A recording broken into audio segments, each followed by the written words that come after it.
Toy izao ndraiky avana ny teny zaraina zay omenantsika anio. Josy ao amin'i Kristy ianao.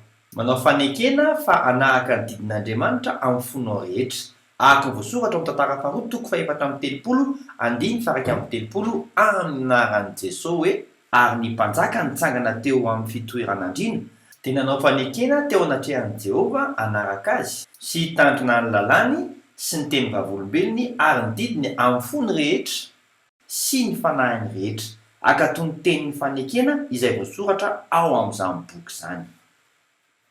Ary resy lahatra ny hafa anao izany koa araka ny voasoratra ao amin'ny tantara faharoa toko faha-efatra amby telopolo andiny faharoa amby telopolo amin'ny anaran'i Jesosy hoe sady nampifikiriny tsara koa ny olona rehetra tany Jerosalema sy ny Benjamina.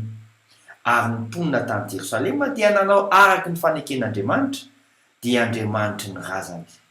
Matoki sahia manao dingana vaovao hatrany eo amin'ny asa fanompoana. Vavaka isika. Ray eo aka toy ny teninao amin'ny foky rehetra aho ary anentana ny hafa anao toy izany koa. Amin'ny anaran'i Jesosy Kristy velona avy any Nazareta. Amen. Mandrapy ao na tompoko.